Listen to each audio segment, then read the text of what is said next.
When the repairman opened my father's old watch, he stopped. He didn't say anything at first. He held the case under the light and stared at the inside of the back cover longer than I expected. Then he looked at me. "Where did you get this?" "It was my father's." He looked back at the watch. "What was your father's name?" "Robert Hale." He went still for a second, like he'd just recognized something he never expected to see again. Then he turned the open watch slightly toward me. There was a name engraved inside the case back. Elias Mercer. I'd never seen it before. I'd seen the outside of that watch hundreds of times, but I'd never had a reason to open it. Elias touched the engraving lightly with the tip of a small tool. "That's mine," he said. I thought he meant the name. He didn't. He meant the watch. His name was Elias Mercer, and the watch my father had kept for more than 30 years had once belonged to him. Dad had died a few weeks earlier. Going through his things afterward wasn't dramatic. Most of what I found was exactly what I expected. Clothes, tools, old receipts, a drawer full of instruction manuals for appliances he hadn't owned in years. That was Dad. He hated throwing away anything that might still be useful someday. The watch was different. I remembered it on his wrist when I was younger. Plain metal case, dark leather band, nothing expensive or flashy. It was the kind of thing I associated with him, without ever really thinking about it. I also couldn't remember the last time I'd seen it running. It was in a small box with a few other personal things. Underneath it was an old business card. Mercer Clock and Watch Repair. There was no note, no explanation. I figured the card was from wherever Dad had taken the watch to be serviced. I wanted to get the watch running again. Not because I planned to wear it every day. I wasn't trying to turn myself into my father. I just liked the idea of having something of his that still did what it was made to do. So I looked up the shop. It was still there. The address had changed, but the name hadn't. And that's how I ended up standing across a counter from Elias Mercer, listening to him tell me the watch had once been his. "Did my dad buy it from you?" I asked. "No." "Then how did he get it?" Elias closed the case carefully and set the watch on the mat between us. "I gave it to him."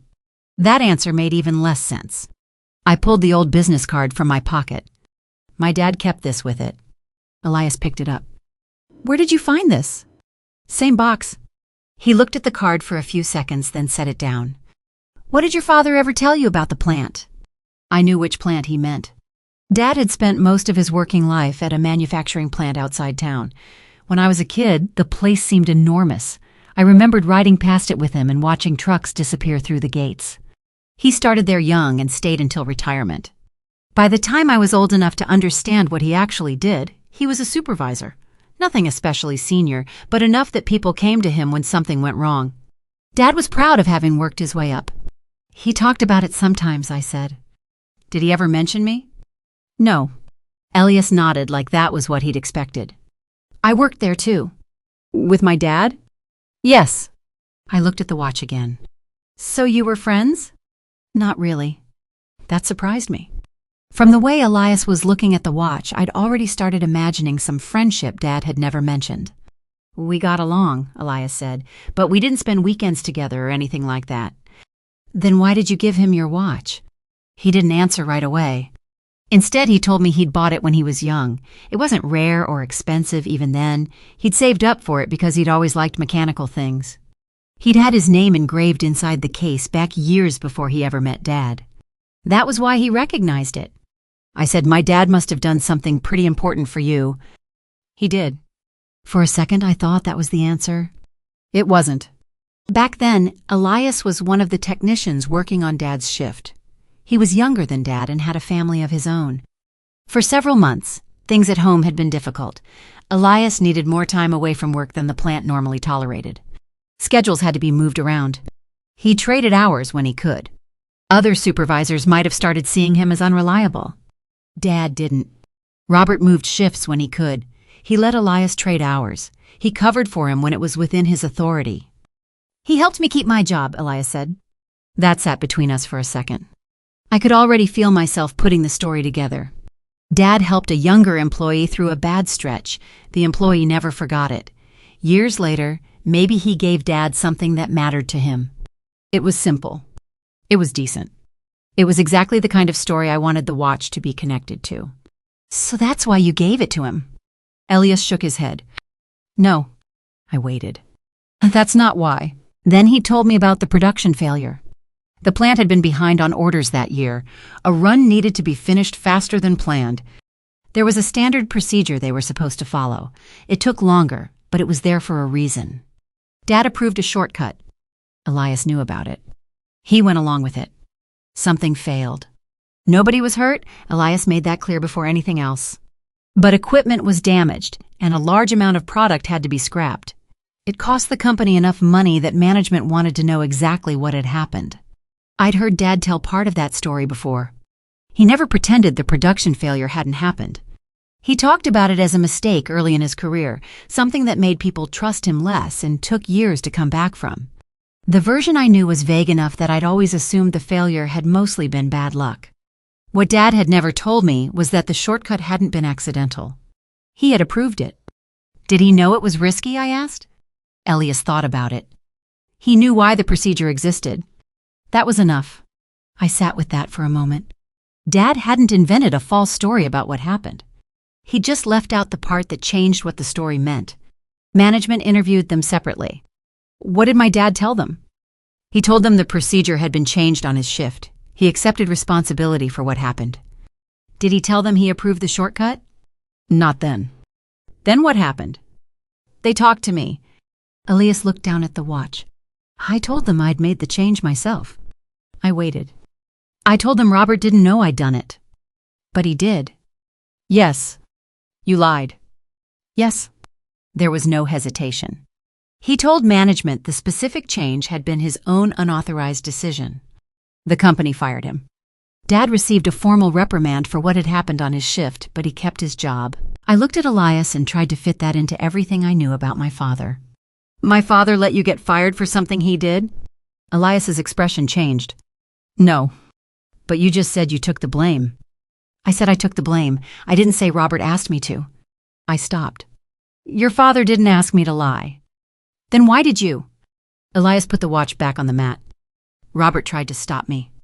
For a few seconds, I didn't say anything. That was the first moment when the story stopped going where I thought it was going. Dad wasn't innocent. But he also hadn't asked another man to sacrifice himself. Elias said Dad found out what he'd told management before the decision was final. Robert confronted him and told him to correct it. Elias refused. Why? He reminded me of the months before the failure. The schedule changes. The missed shifts. The fact that Elias had been close to losing his job when his family needed that paycheck most. Dad had helped him stay employed. Elias had never forgotten it. So you thought you owed him? At the time, yes. Your job? I didn't think about it that cleanly. What did you think would happen? I knew I could be fired. And you did it anyway? Yes. I didn't understand. Maybe it showed on my face because Elias leaned back and looked toward the clocks on the wall. I was younger than you are now, he said.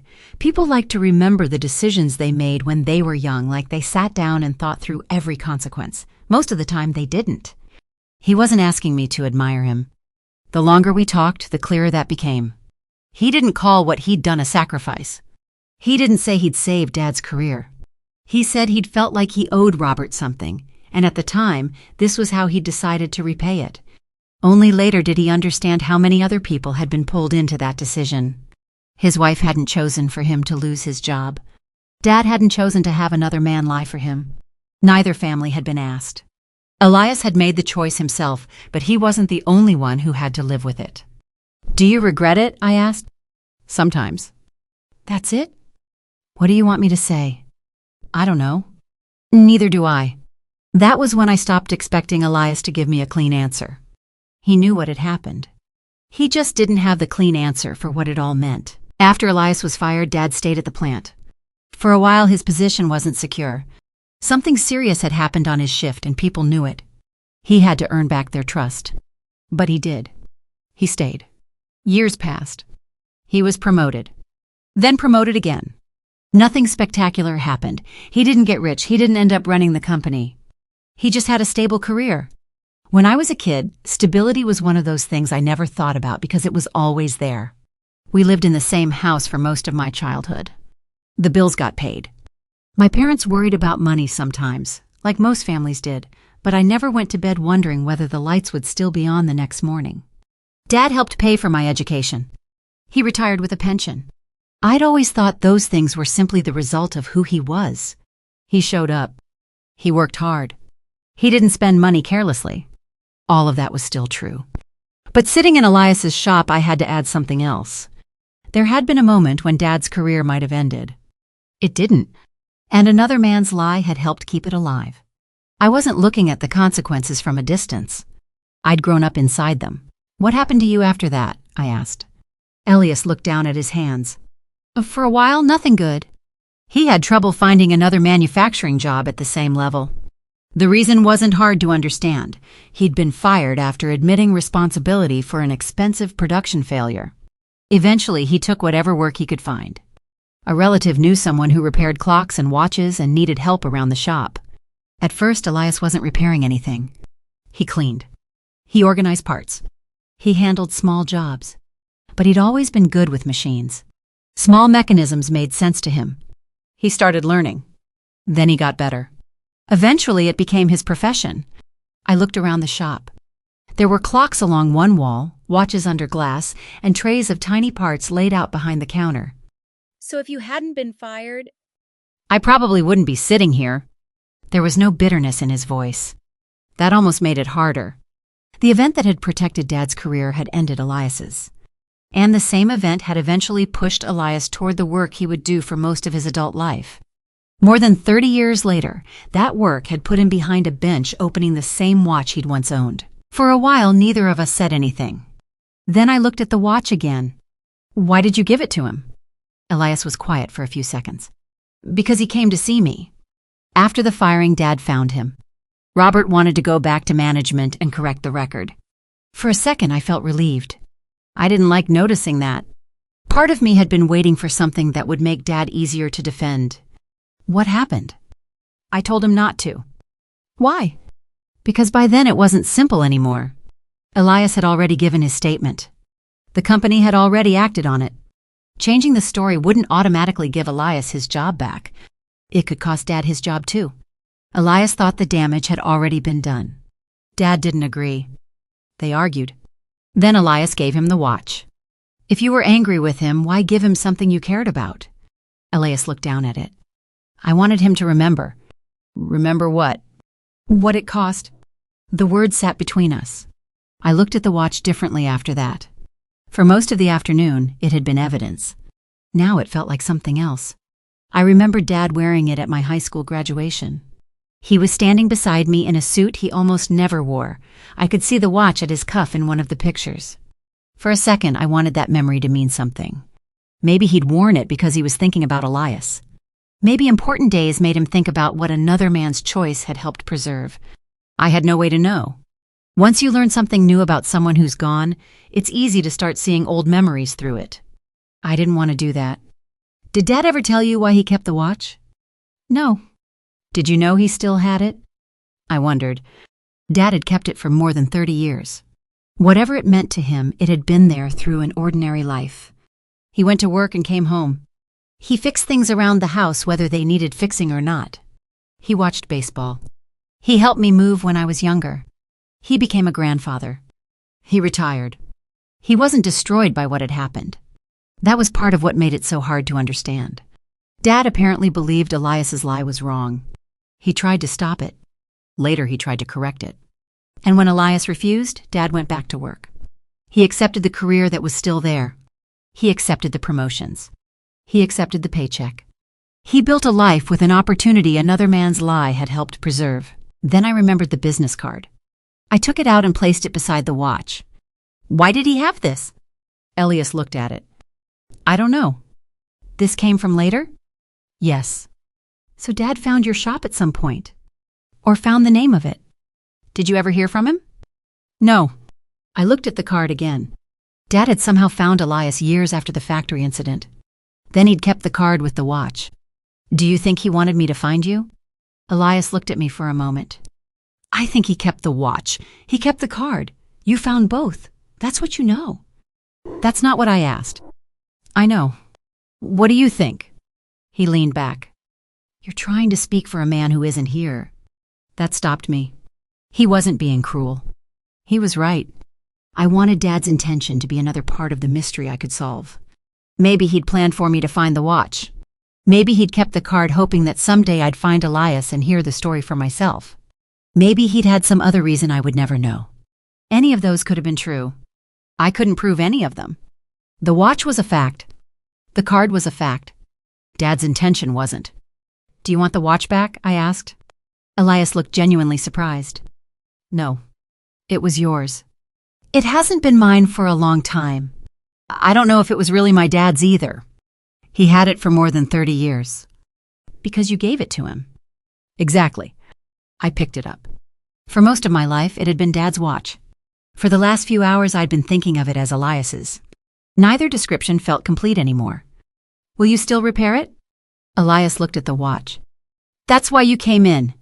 He said it needed cleaning and a few replacement parts. I left it with him. Driving home, I kept thinking about Dad. The strange thing was that Elias hadn't destroyed the father I'd known. Robert really had been dependable. He really had worked hard. He had also approved the shortcut. Another man had lied to protect him. Dad hadn't asked for that lie. He had tried to stop it. And then he'd spent the rest of his career living with what it preserved. Those things didn't cancel each other out. They just made the version I'd grown up with harder to keep simple. A week later, Elias called. The watch was ready. When I went back, he had it running on the counter. The second hand moved smoothly around the dial. I hadn't realized how much I wanted to see that. He handed it to me. The band felt a little stiff when I put it on. For a few seconds, neither of us said anything. We just looked at the watch running again. Then I asked the question I'd been thinking about since the first visit. "If you could go back, would you tell the truth?" Elias looked down at his workbench. "I don't know. You've had more than 30 years to think about it." "That's why I don't know." I'd expected time to have given him a better answer.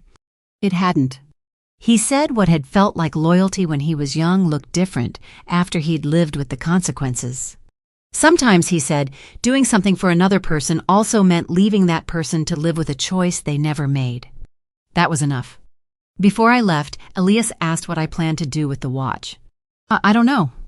He nodded. That seemed fair. Dad's memorial gathering was the following weekend. It wasn't large. Family, friends, neighbors, a few people he'd worked with. People told ordinary stories about him. One former coworker remembered Dad staying late to make sure a new employee understood a job before everyone left. My cousin talked about the time Dad spent most of an afternoon trying to repair a grill that probably would have cost less to replace. People laughed. A week earlier, those stories would have fit perfectly inside the version of Dad I already had. Reliable, stubborn, helpful. The guy who stayed until the job was done. None of those stories had become false. They just weren't the whole story anymore. Then it was my turn to speak. I'd written something before I met Elias. One line said Dad believed doing the right thing mattered more than taking the easy way. I couldn't say it. Not because it was completely false. Because it was too clean. I looked down at the watch on my wrist. I didn't tell everyone what had happened at the plant. It wasn't a courtroom. Elias hadn't asked me to clear his name. Dad wasn't there to explain a decision he'd made decades earlier. But I stopped telling the version of him that required every contradiction to disappear. I talked about how reliable he'd been. I talked about how much our family had depended on that reliability. And I said something I hadn't understood when I was younger. Stability had always felt automatic to me. It wasn't. It had been built out of years of choices, and not all of those choices fit the simple version of Dad I'd carried around after he died. I didn't say more than that. After the memorial, I went home and took off the watch. I sat at the kitchen table with the old business card beside it. I wrote down Elias Mercer's name first. Then I wrote down what he'd told me about the plant, the shortcut, the lie, and what happened afterward. I added the things I knew myself, including the fact that Dad had kept the watch for more than 30 years and later kept Elias's business card with it. According to Elias, Dad had tried to stop him from taking the blame and later wanted to correct the record. I also wrote down why Elias said he'd given Dad the watch. Then I stopped. I was careful about everything I couldn't prove. I didn't write that Dad had spent more than 30 years feeling guilty. I didn't write that he'd deliberately arranged for me to find Elias. I didn't call the watch a punishment or a confession. Those were interpretations. I wrote what I knew, and I made it clear which parts came from Elias. Then I put the account with the watch and the old business card. My father had left me an object without its history. I didn't want to do the same thing to whoever found it after me. I still wear the watch sometimes. It doesn't tell me whether my father was a good man or a bad one. It tells time. And now at least it carries its history with it. If you were in Elias's position, would you have told the truth? And if you like stories where the answer isn't as simple as it first seems, subscribe. There are more stories like this coming.